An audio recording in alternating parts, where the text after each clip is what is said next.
Tracking, alerting, protecting. This is WKYT This Morning.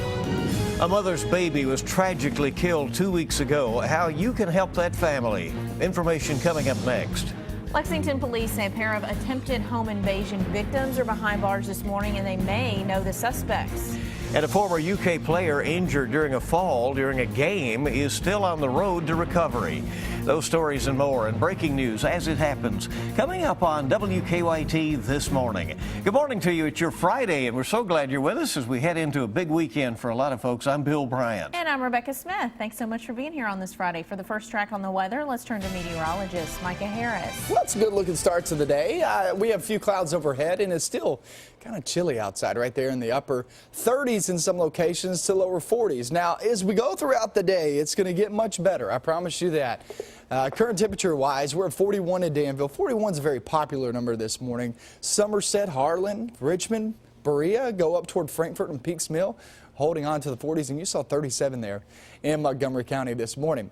A much better feel today, and we'll even get a little bit more sunshine like we saw yesterday and try to get these clouds out of the way this morning. 63 degrees. We have 70s for the weekend and off into next week before another big blast comes right on through. I'll show you that forecast coming up in about 10 minutes. Okay, we'll see you then. We thank you. He was just 13 months old. 2 weeks ago today, police say a Boyle County child was killed by a man who was supposed to be caring for him. Now, friends of the child's mother have started an online campaign to help her and her family. They say they need your help. WKYT's Garrett Weimer has more.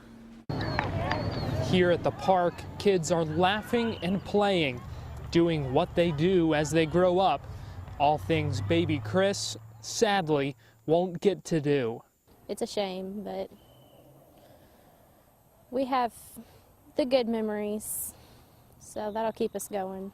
Stephanie Scott and other friends are now raising money for the family after losing someone who brought them so much joy. Chris was the sweetest little baby ever. He was always happy, you know. He never really cried much. He's always smiling. Scott says if she could do more, she would. She's just doing what she can to help out her friend. They've launched a GoFundMe page, trying to get donations to help pay for a new start for the family and a headstone for baby Chris. We're not going to be able to find one that's going to be as great as he was, but we want to get close, so we're going to hopefully raise enough money to get him a nice little headstone to remember it by. All as family and friends try to build themselves back after a loss they'll feel forever. We're all just broken, devastated. Like, it's hard. It really is. They have each other to help get them through. Now Scott says they need you. In Nicholasville, Garrett Weimer, WKYT. Very sad. Police charged Joseph Adams with murder for the child's death. The case has been sent to a grand jury. If you'd like to help out with Chris's Fund, we have a link to the GoFundMe page on our website, WKYT.com. A judge has denied a Kentucky death row inmate's request to overturn his sentence. A federal judge ruled that there were no errors in Leif Halverson's case, so that the death sentence will stand. In 1983, a jury convicted Halverson of killing 3 people in a Lexington apartment. Police say Halverson and Mitchell Willoughby then threw the bodies off a Jessamine County bridge. Willoughby is also on death row.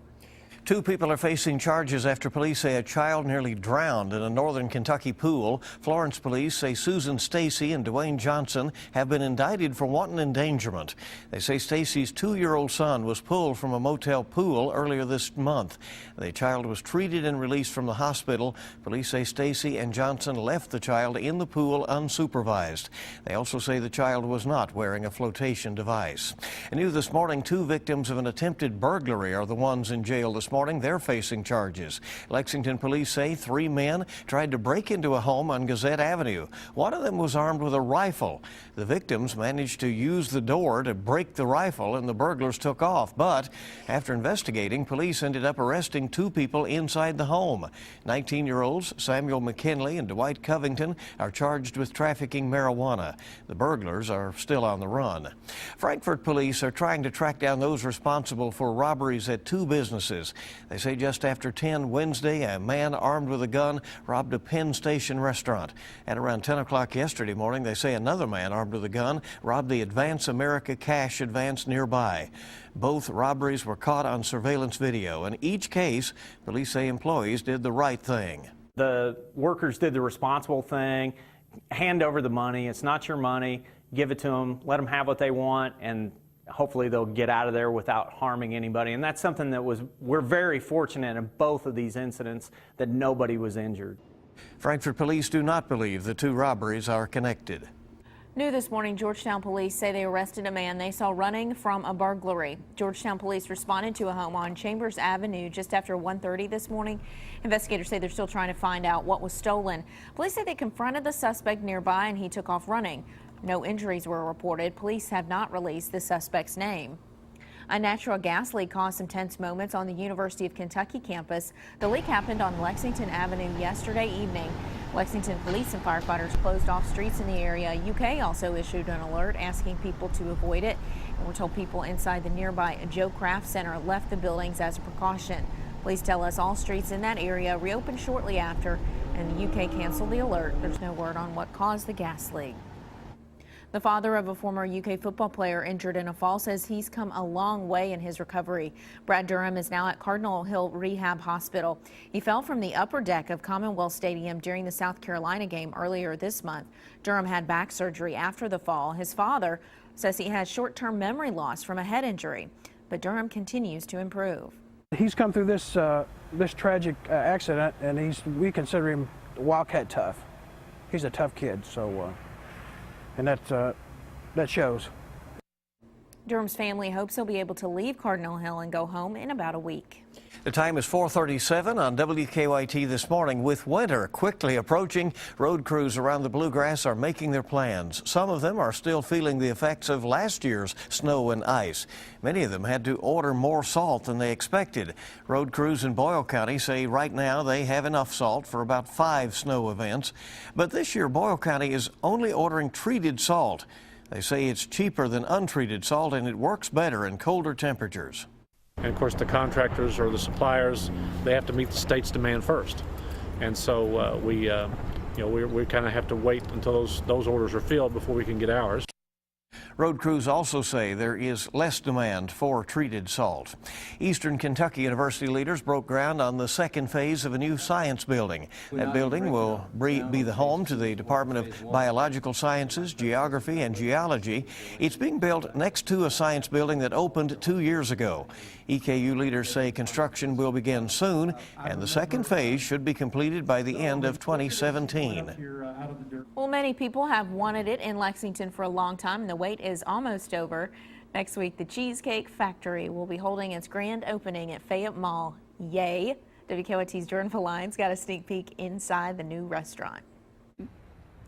Ever since folks found out that the Cheesecake Factory was coming to Fayette Mall, they have been more than excited to try it out. And tonight, for the very first time, we got a look inside the brand new restaurant. During Thursday's soft opening, guests flooded into the Cheesecake Factory. Tonight is all about having guests in the restaurant for the first time, filling their stomachs with sinfully delicious food. And whatever you're in the mood for, you can find on our menu.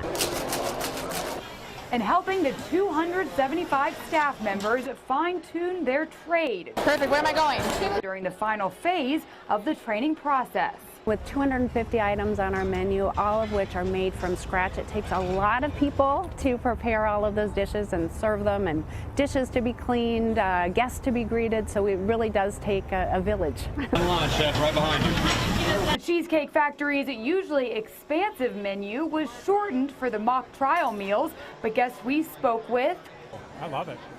I'll be back again. didn't seem to mind one bite. You hear Cheesecake Factory and you think, oh, well, it's a place you pick up a nice little dessert. But, I mean, it's a great restaurant. I mean, there's awesome food. The food is amazing. And the Cheesecake Factory will open to the public this Tuesday at 11 a.m. In Lexington, Jordan Valines, WKYT.